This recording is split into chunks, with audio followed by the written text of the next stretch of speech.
Hey guys, and welcome back to another one, and I hope you are all okay on that side of the screen. Now today we are going to take a look at the Elephone S2, which is a budget phone. But although it's a budget phone, it has some interesting features and a really nice build quality and overall design, especially having in consideration the price that we pay for this Android phone. Now that being said, let's go for the video. Hope that you guys enjoy it, and I'll see you in a few seconds.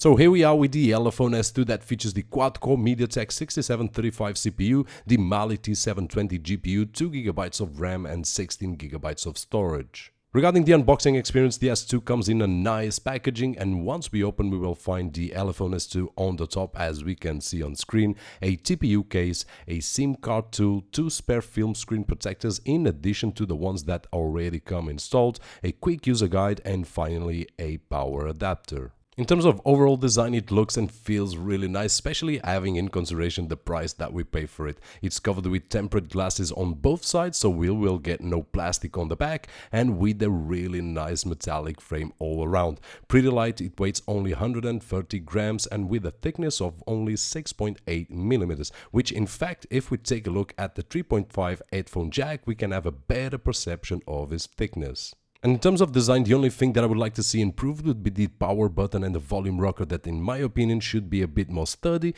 than what they actually are. Nothing wrong with them, they work just fine, but personally I would prefer them not so flimsy. Screen-wise, it is a 5-inch IPS display with a resolution of 720, which will give us a total of 293 ppi. On the bottom of the screen, it has the back, home and overview buttons, which are not backlit, and at the top we will find the phone speaker along with the 2-megapixel front-facing camera and the proximity sensor. On the left-hand side, we will find the SIM card tray, which we will test out in just a few seconds. At the top, a 3.5 headphone jack along with the microphone, while at the bottom, a microSD connection to charge the device and a bottom microphone. On the right hand side, the volume rocker and a power button, and finally at the back, the nice looking glass with a diamond texture layer along with the 13 megapixel camera, flash and a speaker.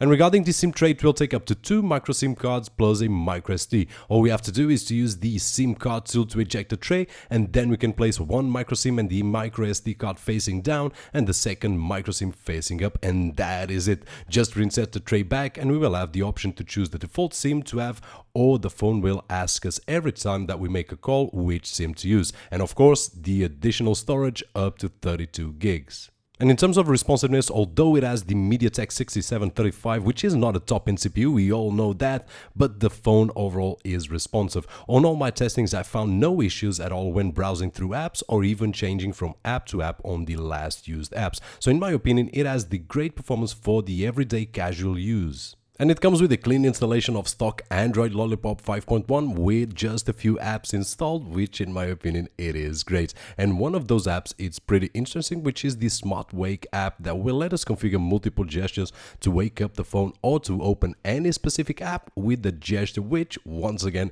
in my opinion it is very handy. Regarding the battery, it has a 2100 mAh non-removable battery, and using the phone for a couple of days as my daily driver, I could have it all day long starting at 9 AM and the battery went dead at about 11 PM, which makes a total of 14 hours. Now this was using the phone as I regularly do: phone calls, text messages, email, some browsing, installed a few apps, photos and video recording, and that's about it. So for someone like me, you won't have any problems, but on the other hand, if you are a power user that plays a lot of games, watch a lot of videos and similar apps, then you will see the battery to be depleted a lot sooner. But hey, this is one of those things that has to do how exactly each one of us uses any phone.